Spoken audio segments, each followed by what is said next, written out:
예, 오늘 이제 토라, 그러니까 제가 토라라고 하는 이유가 그냥 성경 모세오경이에요.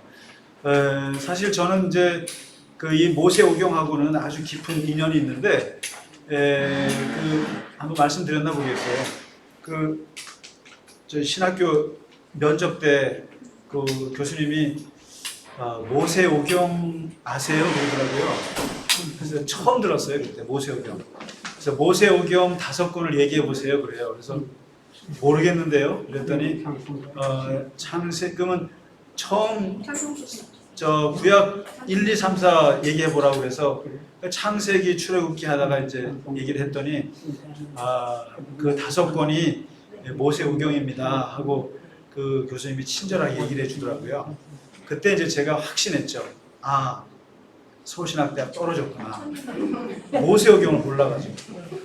그래서 제가 그때 아주 그냥 그 머리에 아주 쭈삣쭈삣하였었어요. 확실히 떨어졌고 모세오경도 모르는데 신학교로 왔냐 이런 느낌이었는데, 이 모세오경을 우리가 그렇게 말하고 유대인들이 이제 토라라고 이제 얘기를 하잖아요. 이 토라라고 할 때 이 5권의 책이 사실은 한 권이라고 보셔야 돼요. 이게 창세기, 출애굽기, 레위기, 민수기, 신명기 이 5권이 오경이라고 하지만 실제로는 한 권의 책이라고 봐야 되는데, 여기서 이제 우리가 한 권으로 생각했을 때 제일 중요한 게 뭐냐면은 출애굽의 역사거든요. 이제 그 바벨론 포로를 겪으면서 유대인들이 위기감을 겪지 않습니까? 정체성의 뿌리에 대한 그걸 겪을 때 이제 그때 막 성경이 생겨나거든요. 그때 이제 가장 중요한 유대인들 포로들이 우리의 삶의 가장 중요한 모토 기준이 되는 게 뭐냐? 그게 토라였어요. 이거 5권이에요. 이걸 누가 제일 강조했냐면 에스라라는 사람이 이 토라가 이들에게 성전도 없죠. 이제 아무것도 없죠. 그러니까 이제는 하나님을 만나는 방법이 말씀밖에 없는 거예요. 그래서 그 말씀이 뭐예요 그러면? 시편이요? 아니라는 거예요. 모세오경 바로 이 토라가 모든 하나님을 만나는 기준인 거예요. 그 다음에 2번째, 유대인들은 내세가 없어요. 내세가 없고 죽어서 예수 잘 믿고 하나님 잘 믿고 천국 가야지라는 게 없고 현세주의예요. 그러니까 이 땅에서 잘 살아야 되는 거예요. 유대인들은. 그러니까 이 땅에서 잘 살려면 하나님 말씀을 잘 실천해야 되는 거예요. 그래서 이 토라를 잘 지켜서 천국 간다 그런 게 아니고 토라를 잘 지켜서 이 땅에서 행복하게 살아야 되는 거예요. 이게 이제 토라의 기본 정신인데, 이 토라의 정신에 지금 제가 말씀드렸잖아요. 가장 중요한 게 출애굽이라고 하는 역사 속에서 이제 우리 민족이라는 게 생겨났는데, 그래서 이거를 제가 이야기가 있고 그 다음에 율법이 있는 아주 이상한 율법 전서라고요. 그래서 이 이야기를 뭐라 그러냐면은 핫가다라고 그래요. 이게 히브리어로 핫가다. 이게 역사가 있는 거예요. 그 다음에 율법 이거를 할라카라고 해요. 할라카 이게 히브리어로. 그래서 이 핫가다와 이 할라카 율법 법정은 613가지와 그 다음에 이야기 아담부터 아브라함, 노아 그리고 이제 모세 쭉 나오는 40년의 출애굽 역사 이게 같이 담겨져 있는 거죠. 그러면서 이제 나오는 그 책인 건데, 이제 우리가 오늘 3시간째를 맞아서 제가 이제 조금만 말씀을 드리는 것이 이 토라에는 이제 이스라엘의 2가지 창조를 얘기해요. 2가지 창조를 얘기하는데 첫 번째가 세상 만물의 창조가 있었다. 하나님께서. 그 다음에 2번째 창조가 뭘까요? 그게 바로 이스라엘의 창조예요. 이스라엘 민족이 창조된 거예요. 그래서 도대체 이스라엘 민족 우리는 어디서 왔어요? 그리고 포로 생활하면서 우리 민족은 어떻게 났어요? 그러니까 저는 참 이런 면에서 유대인들이 부러워요. 우리는 단군하고 단절됐잖아요. 그리고 우리는 고조선의 그 역사하고 단절됐잖아요. 그래서 아무리 역사 교육을 한다고 해도 우리가 태조 이성계 또 세종대왕 이런 분들하고 우리가 같이 이렇게 연결되기가 어렵잖아요. 그런데 유대인들은 아브라함부터 야곱 이런 사람들하고 다 뭐로 이어지냐면은 여호와 신앙으로 다 하나가 이어져 있다는 거예요. 그러니까 이 성경책은 유대인들에게는 저거예요. 신앙 서적이면서 역사책인 거예요. 그러니까 난 이런 게 좀 부러워요. 그래서 이 사람들은 어쨌든 자기들끼리 막 싸우고 그래도 한 하나님 신앙으로 한 민족이 하나가 되는 이 역사적인 이게 있어요. 그런데 여기 이제 바로 이게 뭐가 나냐면 모세오경에서 토라에서 만물이 창조되었다라는 것 하나 하고 이스라엘 민족이 어디서 나왔습니까? 아브라함부터 나왔습니다. 아브라함. 그 다음에 정말 구체적인 민족은 언제 나왔습니까? 출애굽 때 생겨났습니다. 그때 모세라는 위대한 인간이 나왔습니다. 그래서 이제 이 토라에서 많은 인물들이 나오지만 제일 주인공이 누굴까요? 주인공이 누굴까요? 모세가 중심 인물이에요. 모세가 중심이에요. 그러니까 이 아브라함도 모세를 설명하기 위한 다 서론이에요. 어떻게 보면 모세의 이게 이제 그래서 오늘 이 토라라는 것이 이제 모세오경이라는 것이 그 이스라엘 사람들에게 굉장히 모든 삶의 중심이라는 것을 이제 말씀을 좀 미리 드리는 거고 서론이지만 그다음에 이제 오늘 공부할 게 이제 세 번째 시간인데 바로 저거예요. 이게 이렇게 생각하시면 됩니다. 창세기는 무조건 창세기는 1장부터 3장, 4장부터 11장, 12장부터 50장까지 이렇게 생각하시면 돼요. 창세기는 아주 간단한데 1장부터 3장, 1장부터 11장 여기를 가지고 이거를 원역사라고 우리가 신학적으로 얘기를 해요. 그리고 12장부터 여기 누가 나옵니까? 아브라함이 나오고 이삭이 나오고 야곱이 나오고 요셉이라는 네 인물이 나와요. 이거를 족장사라고 하고요. 족장이라고 해요. 이 사람들은 왕이라고 할 수도 없고 임금도 아니고 그 당시 족장. 저 가축이 많고 하인들이 많은 족장 또는 이거를 성조사라고도 해요. 성조사 이렇게도 표현하는데 이 원역사는 뭐냐면은 이스라엘 민족의 역사 이전에 원 인류의 역사를 여기서 얘기해 주고 있는데 여기서 누가 나오냐면은 아담이 나오죠. 아담이라고 하는 나오고 그리고 에덴이라고 하는 곳이 나와요. 여기에 그 다음에 여기에 죄라고 하는 것이 나와요. 죄라고 하는 것이. 그러면서 그 다음에 누가 나오냐면 이제 오늘 가인과 나오고 아벨이 나와요. 이 사람들이 역사가 나와요. 그 다음에 이 가인과 아벨의 족보가 나오고 그 다음에 여기서 걸출한 인물이 누가 나오죠? 노아가 나와요. 노아가 나오고 그 다음에 갑자기 무슨 바벨탑 이야기가 나와요. 바벨탑 이야기. 이렇게 간단하게. 그러면은 이제 이 1장에서부터 3장까지 여기서는 아담과 하와라는 원인간이 하나님의 형상을 입어서 창조가 됐습니다. 온 만물이 하나님의 말씀으로 창조가 됐습니다. 그리고 인간의 죄가 이렇게 해서 나왔습니다. 근데 인간의 죄의 원인은 뭔가 했더니 하나님의 말씀을 듣지 않아서 죄를 지었습니다. 이거예요. 그러니까 이제 이 성경은 토라는 인간이 왜 죄를 지었나? 이거는 하나님의 말씀을 듣지 않았고 그다음에 교만이라고 하는 것 때문에 불순종. 이것 때문에. 그래서 죄가 왔고 이제 요 도식이 나옵니다. 죄가 왔고 그다음에 하나님의 벌이 왔고 처벌. 벌이 임하고 그다음에 벌로 끝나면 어떻게 됩니까? 그다음에 구원이 왔어요. 요게 이제 이 창세기 1장부터 모든 역사, 구약의 역사에 이게 이거예요. 서클이 그렇습니다. 뭐냐면 인간은 죄를 짓고 하나님은 벌을 주고 그 다음에 구원을 받는다. 그래서 이제 여기에 보시면 아담과 하와가 죄를 짓고 그 다음에 아담과 하와를 내쫓았잖아요. 벌을 주고 그 다음에 하나님이 벌을 주고 끝났느냐? 털옷을 입혀서 덮어주고 그 다음에 이제 오늘 보시면 가인 있잖아요. 가인은 왜 죄를 지었나요? 가인은 왜 아벨을 죽였을까요? 가인이 아벨을 죽인 것은 그냥 성경상으로 봤을 때 시기 질투였죠.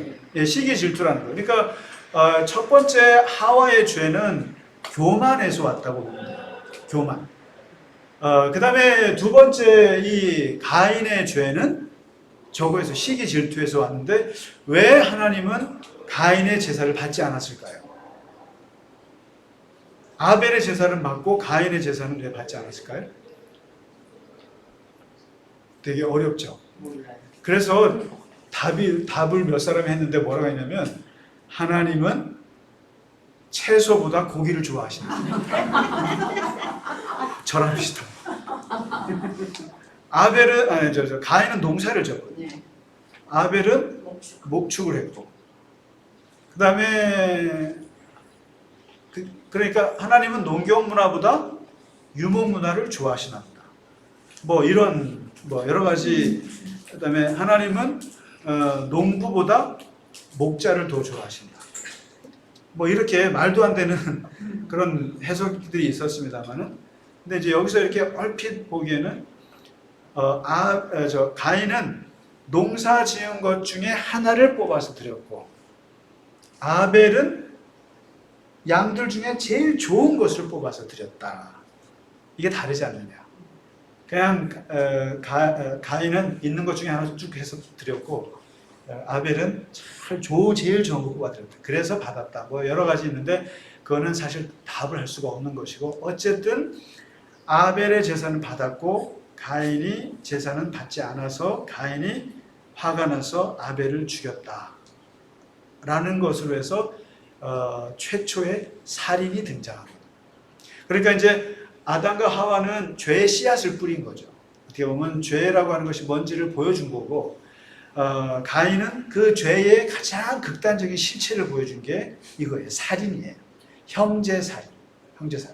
여기서 이제 그 가인이 하나님 앞에 내뱉은 아주 건방진 말이 하나 있었죠. 뭔가요? 내가 아우를 지키는 자니까. 그러니까 공동체라는 게 여기서 파괴되고, 그리고 내가 그를 지키는 자니까 그런 이제 말을 하면서 그 형제를 죽였는데, 여기에서 이제 그 최초의 살인이 나오고, 그 다음부터 창세기 4장을 한번 펴보시면은 이 이제 가인의 족보가 나와요. 그 다음에 하나님께서 그러면 가인을 통해서 그러면은 대를 이어갈 것인가? 그럴 수는 없잖아요. 그래서 가인의 족보가 나오지만 그러면 아벨은 어떻게 할까요? 아벨의 족보가 없잖아요. 그래서 아담과 하와가 동침을 해서 셋째를 낳았는데 그 이름이 뭐예요? 세 번째 낳았다 그래서 셋이. 그래서 하나님의 구원의 역사는, 아브라함에게까지 이르는 구원의 역사는 가인에게서 막혀요. 가인으로 가지 않아요. 가지 않고 가인을 벗어나서 이쪽으로 셋을 통해서 이어지는데, 여기 한번 보실까요? 창세기 4장에 이 가인이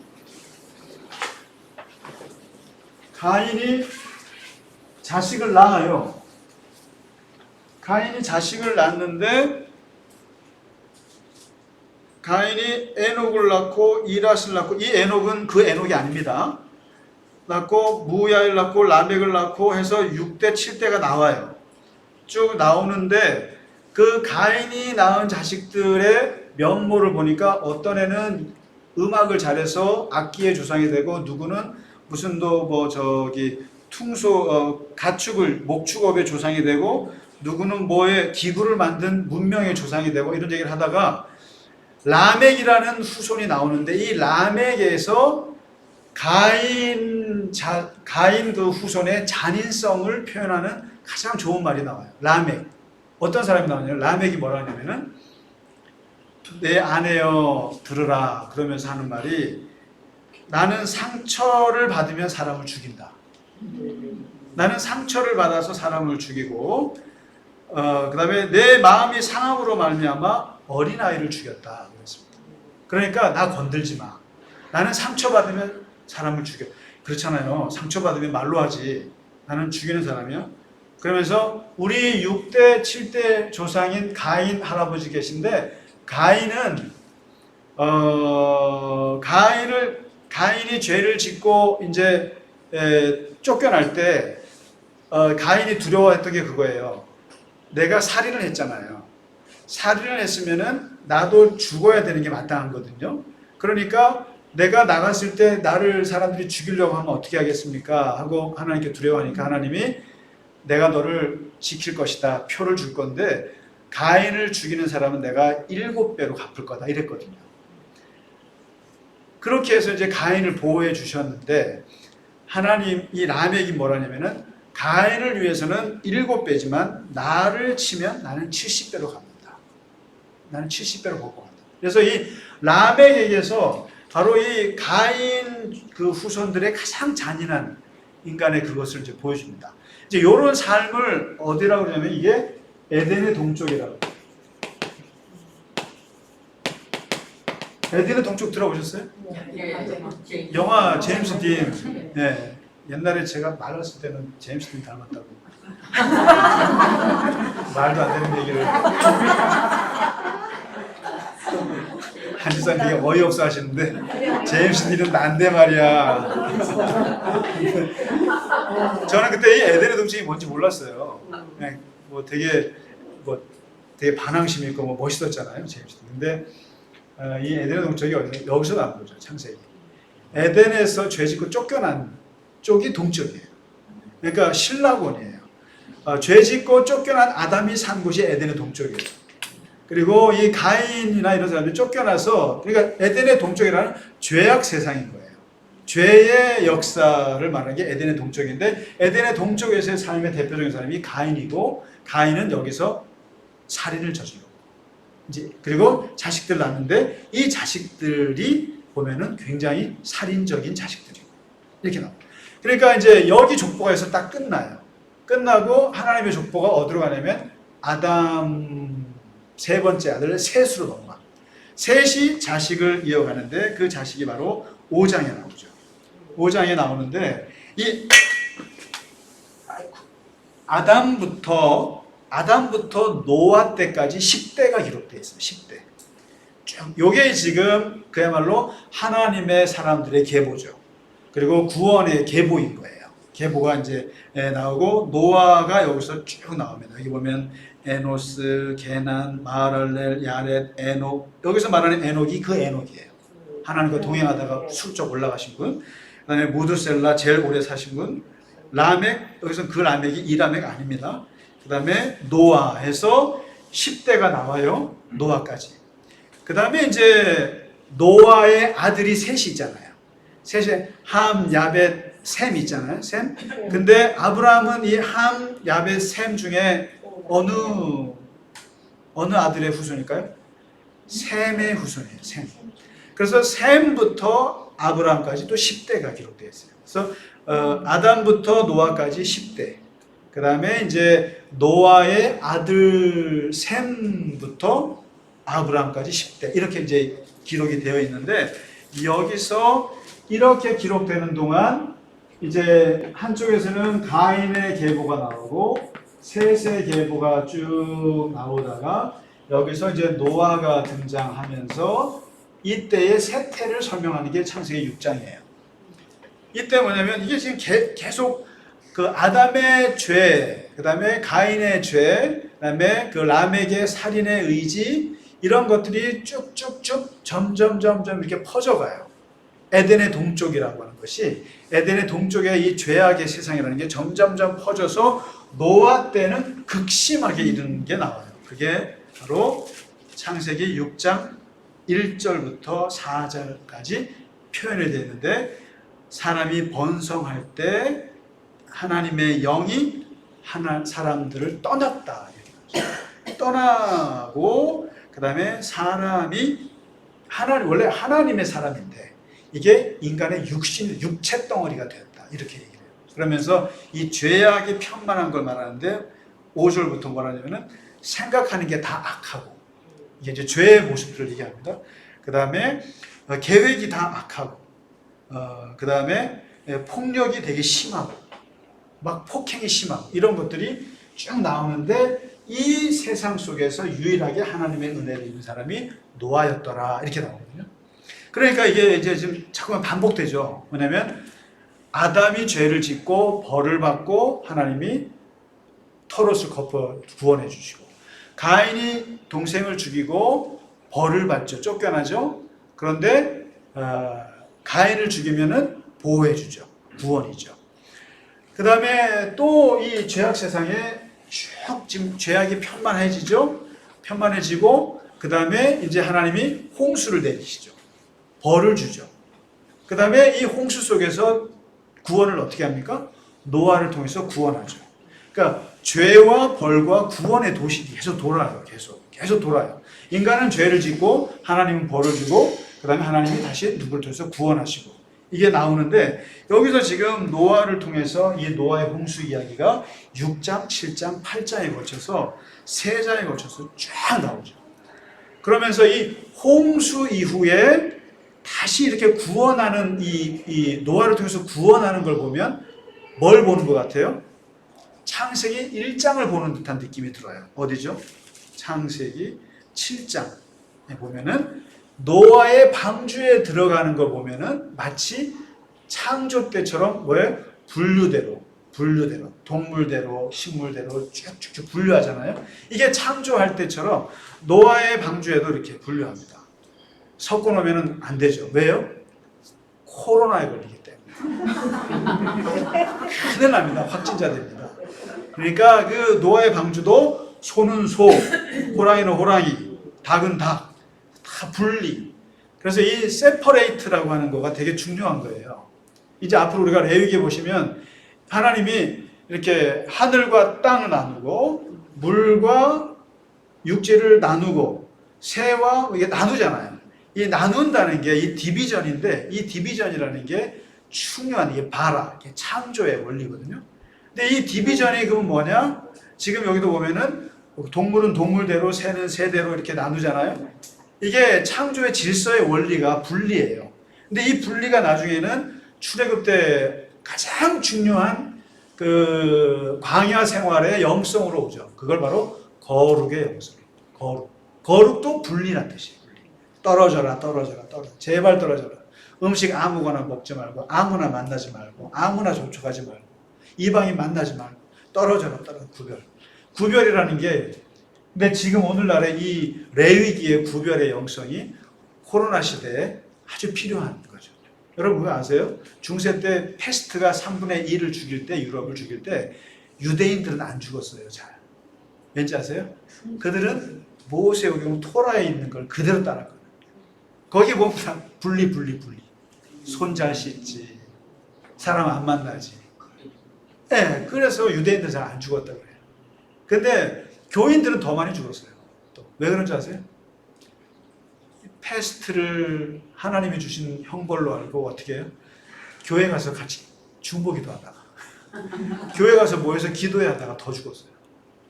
그러니까 어떻게 보면 이게 신앙과 지혜가 잘 이게 어려울 때일수록 잘 해야 돼요. 그래서 우리가 예배 드리지 마세요 막 그럴 때 막 핍박한다고 하지 마시고 잘 살아내는 게 우선입니다. 일단은. 근데 유대인들은 어쨌든 이렇게 지금 이제 홍수 때 이렇게 이제 창조를 다시 하는 것처럼 이게 이제 그려지고 있어요. 그려지다가 이제 다 끝나고 다시 하나님께서 노아를 통해서 구원하셨다고 하는 그 표시가 이제 무지개 아닙니까? 무지개로 했어요. 그 다음에 9장 하다가 이제 노아의 족보가 나오죠. 노아의 족보를 왜 했겠느냐 하면은 노아는 이제 또 다시 여기도 세 아들로 갈라지잖아요. 누구죠? 큰아들 함. 뭐 이것까지 알 필요가 있나? 큰아들이 셈이겠죠? 네. 셈이고 함이고 야벳이잖아요. 여기서 어느 아들이 실수했죠? 함 얘가 둘째가 실수했잖아요. 아버지 하체를 놓고 놀리다가 그래가지고 이, 이 함이 저주를 하지 않습니까? 함을. 그래서 한때는요, 이게 참 지금 생각하면 저는 그걸 믿었다는 게 참 부끄러운데 이 셈은 백인의 조상이고 함은 흑인의 조상이고 야벳은 황인종의 조상이라고 해석한 적이 있었어요. 바뀌었어요? 셈이 황인종의 그런가? 셈 쪽이 아시아 쪽이니까 뭐 어쨌든 그래가지고 왜 흑인들이 저주를 받았느냐? 이때 함 때문에 그렇다고 이렇게 해석했는데 맞아요, 틀려요? 말도 안 되는 해석인데 이게 통할 때가 있었어요, 신학계에서. 아무튼 여기서 셈, 이 큰아들 셈에게서 누가 나오냐면은 아브라함이 나옵니다. 아브라함이. 여기서부터 이제 10대가 나오죠. 그래서 여기 10장에 쭉 나옵니다. 햄과 함과 셈과 함과 야벳 그 족보가 쭉 나오고 11장에 나오죠. 그 다음에 이제 11장에 갑자기 한 장이 아주 툭 튀어나오는데 이야기가 이게 아주 재밌는 이야기가 나옵니다. 뭐냐면 바벨탑 이야기입니다. 바벨탑. 이게 바로 이 바벨탑 이야기가 이걸 유대인들이 어디서 봤을까요? 이 바벨탑. 본 게 있으니까 이야기가 나왔겠죠. 갑자기 왜 온 땅에 언어가 하나요, 말이 하나였는데 사람들이 신할 평지에서 거기서 막 벽돌을 만들어서 쫙 쌓았다가 그냥 하루아침에 무너졌다. 근데 이 이야기를 하는데 제가 그랬잖아요. 이게 어디서 봤겠습니까? 길가메시, 이거 어려운. 어디서 본 거예요, 유대인들이. 보고, 여러분, 옛날에 그 김정일 그 위원장이 상하이 가가지고 놀랬다잖아요, 그때. 예쁜 거. 이게 보고, 이 꽂힌 걸 보고 놀란 건데, 이게 언제? 유대인들이 바벨론 포로에 가가지고, 뭐 하세요? 도망가시게? 아니, 안 가요. 예. 바벨론 문명 바벨론에 갔더니 바벨론에 이 지구라트라는 게 있어요. 지구라트라는 게 이게 탑을 쌓았는데 엄청 높은 거예요. 그래가지고 거기에서 유대인들이 기겁을 한 거예요. 그러면서 이 바벨론 제국이 자기들이 자랑했던 것 중에 하나가 이 지구라트, 바벨탑 같은 거예요. 높이 쌓아 올린 탑인데 거기에 유대인들이 기가 죽었는데 이걸 다시 해석한 거예요. 다시 해석했는데 뭐냐면 그 높던 인간의 교만과 문명도 하나님께서 무너뜨리리라 라고 하는 이 그 바벨론 포로기에 이 사람들이 느꼈던 그 신앙이 창세기 11장에 반영이 된 거예요. 지금 이게 바벨탑. 그러니까 이게 어떻게 보면 바벨론 문명 있잖아요. 바벨론 제국에 대한 일종의 저거예요. 저주 같은 거예요. 이게 웃기지 마라. 너네가 그러니까 어떻게 보면 지금 강대국들이 막 소리칠 때 강대국들이 안 망할 거야. 미국 안 망할 거야. 중국 안 망할 거야. 그럴 때 며칠인가 망한다니까. 언제가 망한다는 상징적인 게 이 바벨탑이에요. 그래서 여기 보면 막 쌓아가지고 여기서 나오는 아주 이상한 영성이 나오는데 뭐냐면 하늘에 닿자. 이 바벨탑 문명의 나쁜 영성이 하늘에 닿자. 둘째가 흩어지지 말자. 이게 모든 문명과 제국이 갖고 있는 아주 욕망 중에 욕망이 이거예요. 하늘에 닿아서 하나님처럼 되는 거, 그 다음에 흩어지지 않고 우리 안에서 안정적으로 살아라. 이게 팍스 로마나잖아요. 여러분 팍스 로마나 로마의 평화라는 게 어떻게 보이세요? 좋아 보이세요? 그게 군사의 평화예요. 아무 말 못하고 제국이 주는 그 평화에서 그냥 안정적으로 살아라. 이거거든요. 그러니까 이제 여기서 이 바벨탑이 그걸 얘기하죠. 흩어지지 말자. 그런데 하나님이 오셔갖고 다 흩어져 주시는데 이게 재밌어요. 모든 제국은 다 어떻게 됐다? 망했다. 그러니까. 망했어요. 모든 제국주의는 다 망했어요. 다 무너졌어요. 무너졌어요. 그걸 보여주는 거예요. 하늘처럼 쌓았다가 흩어지지 않을 것 같지만 그저 소비에트 연방이 무너질 줄 누가 알았겠습니까? 그럼 중국은 안 무너질까요? 안 무너질까요? 미국은 안 무너질까요? 다 무너져요. 무너지고 다 바뀌어요. 이거 바뀌는데 이 바벨탑이 그걸 보여줍니다. 아무튼 그러면서 이제 뭐 언어가 흐트러졌다라고 얘기를 하는데, 이 바벨탑은 그야말로 포로에 끌려가 있던 유대인들이 정말 간절히 바라는 제국에 대한 이게 여기에 담겨져 있는 거죠. 그래서 요까지가 인류 원 역사라는 거예요. 원 역사. 원래 인간은 이렇게 태어났고, 인간은 원래 이렇고, 이렇게 죄를 지었고, 이렇게 죄악 가운데 살았고, 이렇게 교만하고, 이걸 쭉 나오고 있죠. 그리고 이제 여기서 이제 드디어 12장 다음 주에 넘어가면서 이스라엘 민족, 하나님은 그러면 이런 거죠. 아담이 죄를 지어서 어떻게 해요? 한 대 때렸어요. 그리고 옷 입혔어요. 가인이 죄를 지었어요. 또 얘를 또 때렸어요. 쫓아냈어요. 또 보호했어요. 그 다음에 이제 노아 때 죄를 지었어요. 홍수를 덮었어요. 다시 또 노아를 통해서 또 몇 명 살렸어요. 구원했어요. 그다음에 바벨탑, 인간이 또 잘 나가니까 또 하늘 그냥 위에다가 또 올라가서 쌓죠. 죄를 지었어요. 하나님이 흐트렀어요. 그리고 나서 그럼 하나님이 인간을 어떻게 구원할까라고 했을 때 여기서 나온 게 바로 아브라함이에요. 아브라함이라고 하는 한 인간을 선택함으로써 이제 새롭게 구원의 역사를 시작하시겠다라고 이제 길을 열어요. 그러니까 뭐 홍수로 치고 뭐 내쫓고 이런 거 안 하시고 이제는 한 사람을 선택하는 게. 그래서 이 토라에서 중요한 사상이 몇 가지가 있는데 그 중에 두 가지만 꼽자면, 하나는 유일신 사상. 오직 하나님은 한 분이시라는 거 하나고, 두 번째가 선택이에요. 이제부터 이스라엘 백성들은 이제 아브라함 때부터 초점을 맞춥니다. 우리 민족을 하나님께서 선택하셨는데 어떻게 선택하셨는가? 아브라함을 콕 집었다. 그 이라크 땅에 살고 있던 아브라함을 콕 집어가지고 몇백 킬로 와가지고 가나안 땅으로 들어오게 하셔서 이스라엘 민족이 형성이 됐다라고 하는 이제 이것을 하는데, 이거는 다음 주에 시작하겠습니다. 자, 일단 마치도록 하겠습니다.